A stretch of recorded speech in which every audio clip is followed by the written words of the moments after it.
வணக்கம் குழந்தைகளா. இன்றைக்கி நம்ம பார்க்க போகிறது 3ஆம் வகுப்பு தமிழ் அலகு 1 நம் நினைவில். பாடத்தோட தலைப்பு நம் நினைவில்.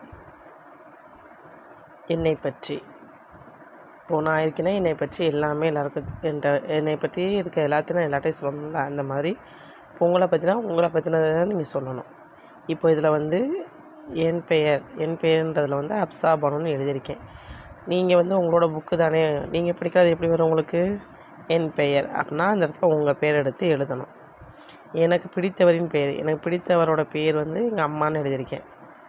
உங்களுக்கு யாரோட பேர் பிடிக்குமோ பேர் எடுத்து எழுதிக்கோங்க. அதுக்கப்புறம் எனக்கு பிடிச்ச விளையாட்டு கண்ணாம்பூச்சின்னு எழுதியிருக்கேன். உங்களுக்கு ஊஞ்சல் பிடிச்சிருக்கலாம், உங்களுக்கு எது பிடிக்குதோ அதை எடுத்து எழுதணும். சரிங்களா? நெக்ஸ்ட்டு பாருங்கள். என் வகுப்பில் எனக்கு பிடித்தது. என் வகுப்பில் எனக்கு என்ன பிடிக்குன்னு கேட்டிருக்காங்க. என்னோடய வகுப்பில் எனக்கு என்ன பிடிக்கும்? விளையாட பிடிக்கும், படிக்க பிடிக்கும், ஃப்ரெண்ட்ஸோடு சேர்ந்து ஜாலியாக என்ஜாய் பண்ண பிடிக்கும். அதுதான் என்னோடய கிளாஸ் ரூமில் எனக்கு பிடிச்சது. நெக்ஸ்ட்டு நான் விரும்பி செய்வது. நான் விரும்பி செய்வது எனக்கு என்ன விரும்பி செய்ய பிடிக்கும்? படம் வரைய பிடிக்கும். இதுதான் நான் விரும்பி செய்யக்கூடியது. அடுத்து பாருங்கள்.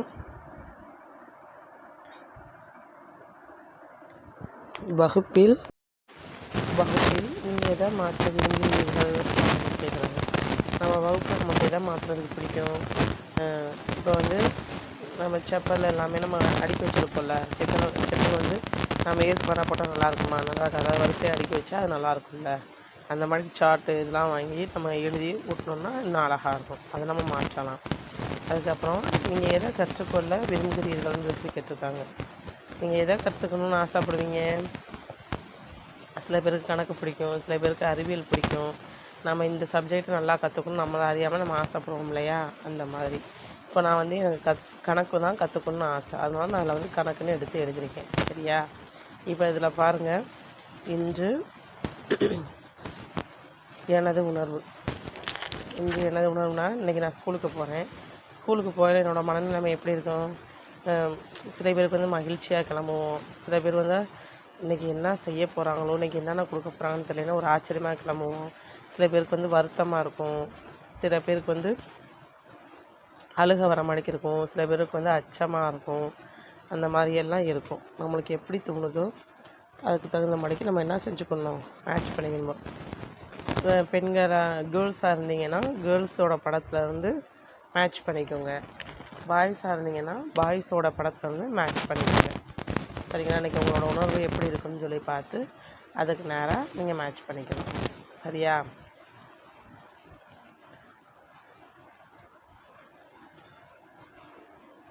நெக்ஸ்ட்டு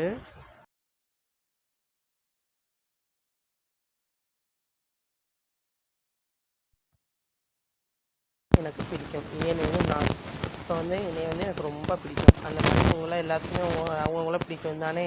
அதான் கேட்குறாங்க. ஏன்னா எனக்கு ரொம்ப பிடிக்கும். எதனால எனக்கு பிடிக்கும் தெரியுமா? அதில் எந்தெந்த இதில் நம்மளுக்கு புரிஞ்சதோ அதை நம்ம என்ன செய்ய மாட்டேன் பண்ண சொல்லியிருக்காங்க. நான் நன்கு பழகுவேன். எல்லாத்தையுமே நான் நல்லா பேசுவேன், நல்லா பழகுவேன். அப்படின்றதுனால நான் அதை டிக் பண்ணியிருக்கேன். நீங்களும் அதே மாதிரி நல்லா பேசுவீங்க, பழகுவீங்க. அதுக்கு நான் டிக் பண்ணிக்கோங்க. அதுக்கடுத்து நான் நன்றாக பேசுவேன் அப்படின்னு கொடுத்துருக்காங்க. நான் நன்றாக பேசுவேன், நான் எல்லாத்தையுமே சந்தோஷமாக பேசுவேன். அப்போது அதுக்கு நேரம் நான் டிக் பண்ணியிருக்கேன். நீங்களும் எல்லோரும் நல்லா பேசுவீங்கன்னா அது டிக் பண்ணிக்கோங்க. அதுக்கடுத்து என் உணர்வுகளை சொல்வேன். இப்போ எனக்கு ஏதாவது மனசில் கஷ்டமாக இருக்குன்னா அதை நான் என்னோடய ஃப்ரெண்ட்ஸ்கிட்ட சொல்லுவேன். அதே மாதிரி உங்களுக்கு ஏதாவது அடுத்தவங்களோட உணர்வு எப்படி இருக்குது, ரொம்ப கவலைப்படுறாங்க, ஃபீல் பண்ணுறாங்கன்னா நம்ம என்ன செய்யணும்? அவங்களுக்கு என்ன பிரச்சனை என்னன்னு நம்ம கேட்கணும். நம்ம கேட்போம்னா அதுக்கு நேரம் நம்ம என்ன செய்யலாம்? டிக் பண்ணலாம். என்னோடய உணர்வே நான் சொல்லுவேன். அதுக்கு நான் டிக் பண்ணியிருக்கேன். பிறர் நம்மளோட ஃப்ரெண்ட்ஸோட உணர்வுகளுக்கு நான் மதிப்பு கொடுப்பேன் அப்படின்றதுனால அதுக்கு நான் டிக் பண்ணியிருக்கேன். நீங்களும் உங்களுக்கு அந்த மாதிரி மதிப்பு கொடுப்பீங்கன்னா அதை நீங்களும் டிக் பண்ணிக்கோங்க. நெக்ஸ்ட்டு உதவி செய்வேன். நான் என் ஃப்ரெண்ட்ஸ் எல்லாருக்கும் உதவி செய்வேன். இப்போ திடீர்னு எழுதுறதுக்கு பென்சில் இல்லை, ரேசர் இல்லைன்னா கேட்டாங்கன்னா நான் கொடுப்பேன். நான் அதை டிக் பண்ணியிருக்கேன். நேரம் தவற மாட்டேன். நேரம் தவற மாட்டேன் ஸ்கூலுக்கு வந்துடுவேன் அப்படின்னா அதுக்கு நேராக டிக் பண்ணியிருக்கேன். அதுக்கடுத்து புதியதை தெரிந்து கொள்ள விரும்புவேன். ஏதாவது புதுசாக பாடம் நடத்துகிறாங்க, இல்லை புதுசாக எதையாவது சொல்கிறாங்கன்னா நம்ம வந்து புதுசு புதுசாக நான் தெரிஞ்சுக்கணும்னு ஆசைப்படுவேன். அதனால் அதுக்கு நேராக டிக் பண்ணணும். அது மாதிரிக்கு உங்களுக்கு இந்த இதில் வந்து எந்தெந்த பழக்கம் இருக்கோ அது உங்களுக்கு பிடிச்சிருக்க பழக்கம் எல்லாத்தையுமே டிக் பண்ணிக்கோங்க. எல்லாமே எனக்கு பிடிச்ச பழக்கம்தான். அதனால் நான் எல்லாத்தையுமே டிக் பண்ணியிருக்கேன். நீங்களும் உங்களுக்கு பிடிச்சிருந்தா எல்லாத்துக்கும் டிக் பண்ணுங்க. இல்லை எது இதில் உங்களுக்கு கரெக்டாக இருக்கோ அதுக்கு நேராக வந்து டிக் பண்ணிக்கோங்க.